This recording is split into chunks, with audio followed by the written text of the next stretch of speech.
Hola, ¿cómo están? Y bienvenidos a una nueva entrevista de Carta Política. El tema que vamos a tratar en esta ocasión va a ser Guatemala. Señores, en Guatemala se va a realizar este 20 de agosto, este sábado, este domingo, al mismo tiempo que las elecciones en Ecuador, que ya estuvimos discutiendo en la entrevista pasada, la segunda vuelta de las elecciones presidenciales entre el candidato Bernardo Arévalo y la candidata Sandra Torres. Finalmente se va a definir la presidencia de la República de Guatemala por el periodo 2024-2028. Y para hablar de Guatemala, para conocer un poco más sobre la situación actual de este país, que ya la veníamos tratando en entrevistas anteriores, bueno, nos acompaña Sergio Moratalla, que es estudiante de Ciencia Política, y nos va a estar explicando un poco es guatemalteco, sobre la situación de su país. ¿Cómo te encontrás, Sergio? Bienvenido a Carta Política. No, primero que nada, muchísimas gracias por la invitación nuevamente.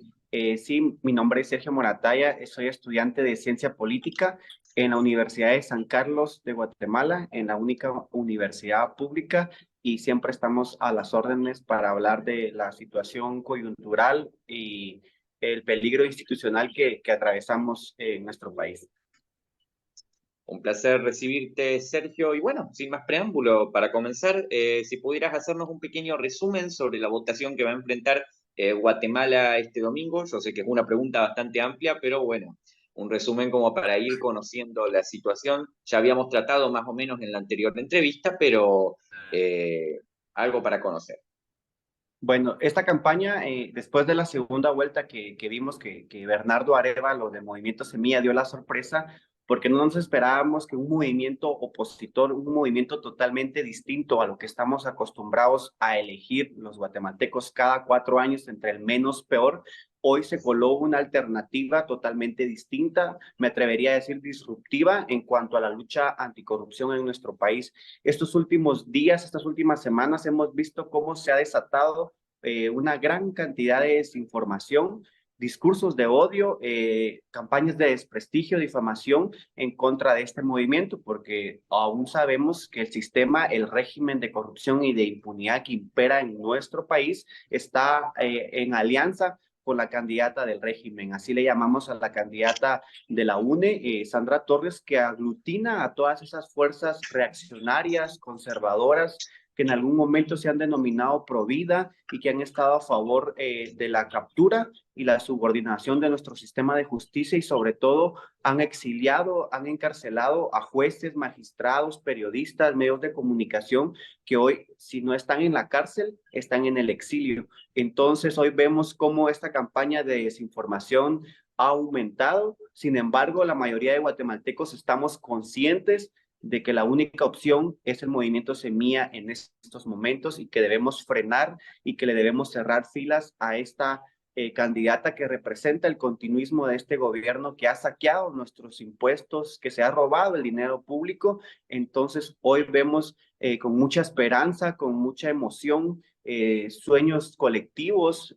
La gente empieza a confiar nuevamente en la política porque creen genuinamente en un movimiento como Movimiento Semilla, que ahora es la opción este 20 de agosto.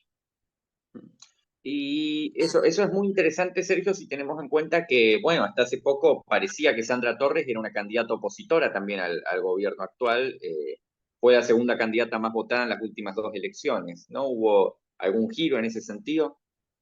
Siempre, esta es su tercer campaña consecutiva, es decir, Sandra Torres es el comodín de los corruptos. Ella siempre pasa a segunda vuelta. Sin embargo, en las segundas vueltas ella pierde, después de que el segundo lugar queda detrás de ella, ¿no? Es la candidata que sirve de trampolín para el antivoto, le llaman muchas veces. Ella siempre ha jugado ese rol de antivoto para darle la victoria a otro movimiento político o a otro vehículo electoral, como le llamamos nosotros acá en Guatemala, porque esos vehículos electorales solo aparecen en época electoral y terminan desapareciendo porque no hay una formación de base sólida, no hay una politización de sus bases, sino que únicamente son vehículos electorales clientelares que utilizan los fondos públicos para poder agenciarse de votos. Entonces, Sandra Torres juega ese papel de antivoto, de comodín, para utilizarla para impulsar y hacer ganar automáticamente a otro vehículo electoral que representa más de lo mismo.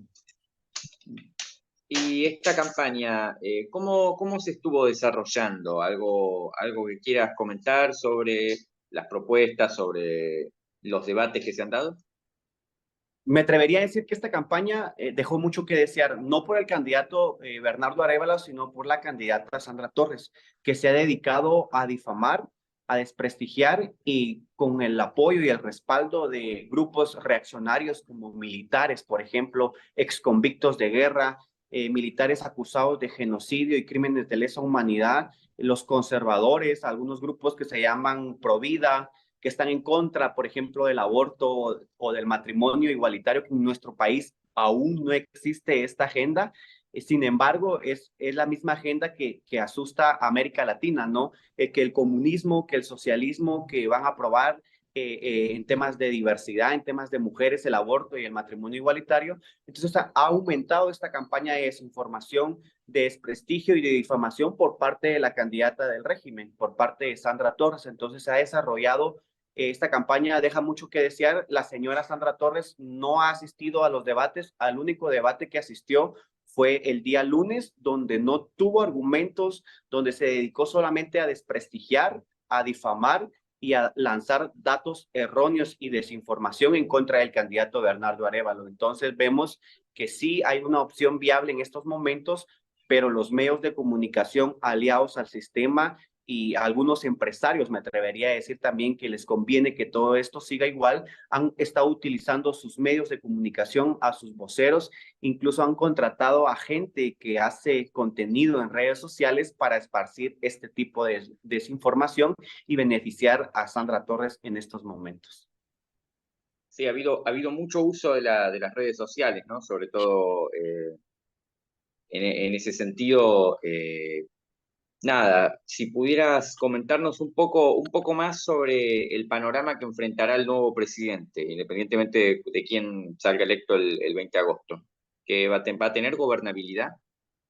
De hecho, si hablamos, si Sandra Torres es la que gana la presidencia, tendrá todo a su favor las cortes secuestradas, el Ministerio Público al servicio de las mafias, la Corte Suprema de Justicia, que es el poder judicial, uno de los tres poderes del Estado de Guatemala, que también está al servicio de las estructuras pro impunidad. Si fuera ella la ganadora de este domingo, ella tendría todo a su favor, tiene una de las bancadas más grandes en el Congreso de la República, y también cuenta con el apoyo del actual partido político del presidente Alejandro Yamatei, es decir, el oficialismo, el partido Vamos, que siempre han sido claves y aliados en el Congreso de la República con la UNE de Sandra Torres. Entonces, si ella fuese la ganadora, tendría todo a su favor para seguir consolidando este régimen de corrupción y de impunidad en nuestro país. Ahora, si Bernardo Arévalo gana la presidencia, tiene todo en contra, es decir, las cortes, el Ministerio Público, los jueces, que algunos jueces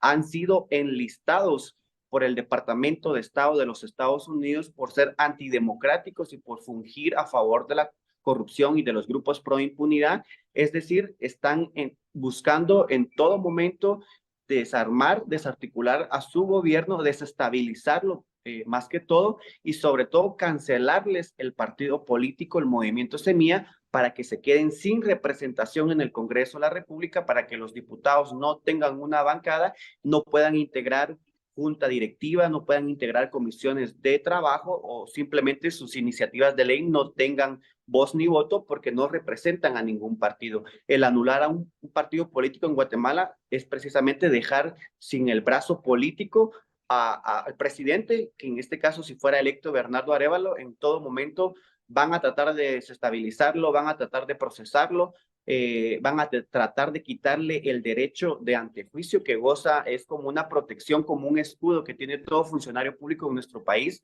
para poder procesarlo, para poder encarcelarlo y tratar de desestabilizar y nombrar a gente siempre aliada y que sirva a los intereses del actual régimen en nuestro país.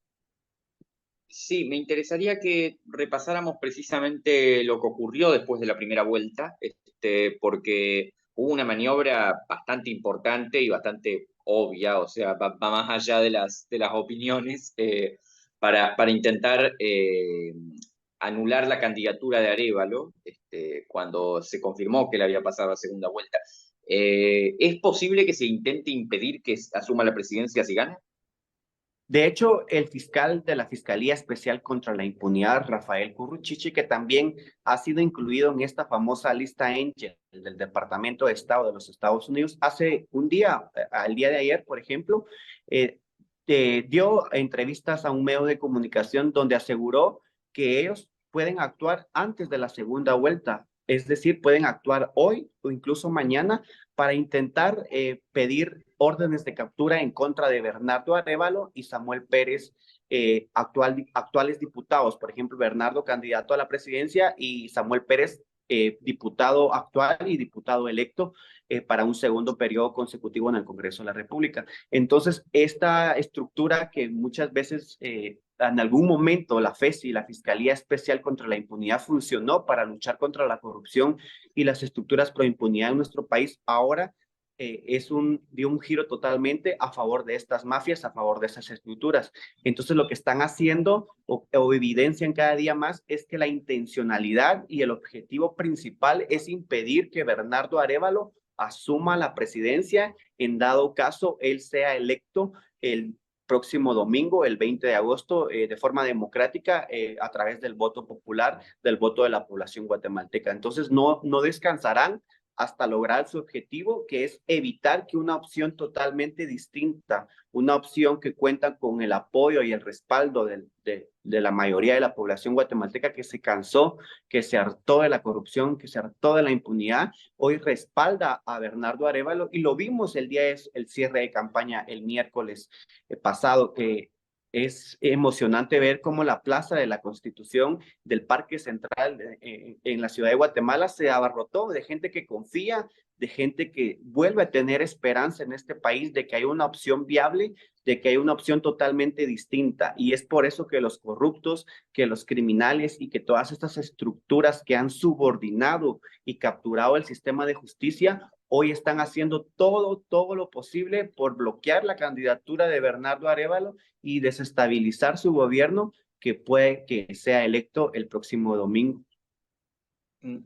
Y entonces consideras que tiene chances Arévalo de ganar las elecciones. ¿Cómo verías el resultado? ¿Alguna proyección? ¿Hay encuestas? ¿Qué es lo que dicen? El día de ayer, por ejemplo, y un día anterior, miércoles y jueves, salieron dos encuestas totalmente distintas de dos encuestadoras o de dos grupos totalmente diferentes, donde le dan a Arévalo alrededor del 60-65% de la intencionalidad de votos a través de encuestas realizadas a la población guatemalteca. Sandra Torres tiene alrededor del 30-35%, es decir, que hay una diferencia marcada entre un candidato, entre Bernardo Arévalo y la candidata del oficialismo, la candidata del régimen, que es Sandra Torres. Entonces, creo que muchas veces las encuestas tratan de darnos un mensaje, y estas encuestas pues tienen similitudes en los datos, en la forma de que han recabado o han entrevistado a la población guatemalteca en cuanto a su intención de votar por X y candidato, y refleja una gran intencionalidad de voto hacia el candidato Bernardo Arévalo del movimiento Semilla. Entonces, esto confirma que sí, posiblemente exista la posibilidad, valga la redundancia, de que él sea electo presidente de nuestro país, después de sufrir tantos gobiernos corruptos, después de sufrir tanto saqueo de fondos públicos. La gente ya despertó, la gente está consciente de que necesitamos votar por algo distinto, necesitamos cambiar, oxigenar la forma de hacer política en nuestro país. Bueno, no tengo que preguntarte el sentido de tu voto. No, yo creo que es Soy, más soy- evidente, es muy evidente. Bueno, ¿alguna reflexión, Sergio, que quieras para cerrar? No, aprovechar este espacio para decirles que en Guatemala, lamentablemente, como mucho sucede en Latinoamérica, la corrupción, los grupos del narcotráfico se han filtrado en nuestras instituciones. Sin embargo, hay políticos que quieren hacer las cosas bien, y en nuestro país hoy existe una posibilidad genuina, una posibilidad o una opción anticorrupción como lo es el movimiento Semilla, y muchísimos, aunque no pertenecemos o no militamos en Semilla, estamos conscientes de que hoy necesitamos estar unidos como población guatemalteca, unirnos a una sola voz, a un proyecto colectivo para derrotar a la corrupción, para derrotar a la impunidad, para derrotar a este régimen que está matando de hambre, de desnutrición, de desigualdad y está empujando a nuestra gente a migrar hacia otros países en busca de vías de desarrollo. Entonces, para cerrar, únicamente agradecerte por el espacio y creo que en Guatemala tenemos una opción de cambio y quienes estamos en esto siempre hemos abogado por la defensa de los derechos humanos, por la justicia social y sobre todo porque Guatemala salga de ese subdesarrollo y deje de ser de uno o incluso el país más pobre y desigual de toda América Latina. Muchas gracias, de verdad, Sergio. Bueno, le mandamos un gran abrazo a todos los guatemaltecos. Ojalá tengan el mejor proceso electoral posible y que de ahí salgan las mejores soluciones para los problemas del hermano país. Como sabemos, cada país es un mundo, cada país tiene sus problemas y las clases políticas en este continente están ferozmente deslegitimadas. Así que, nada, esperemos que salga lo mejor de este proceso. Muchas gracias, Sergio, y muchas gracias a todos los que nos están viendo y a todos los que nos van a ver. Con esto cerramos esta nueva entrevista de Carta Política. Nuevamente, Póker se mete. Si les gustó, les recuerdo que pueden seguirnos en Twitter como @politicacarta o en Instagram como Carta Política. Los invito a suscribirse al canal de YouTube y nos estaremos viendo en futuras entrevistas. Muchas gracias.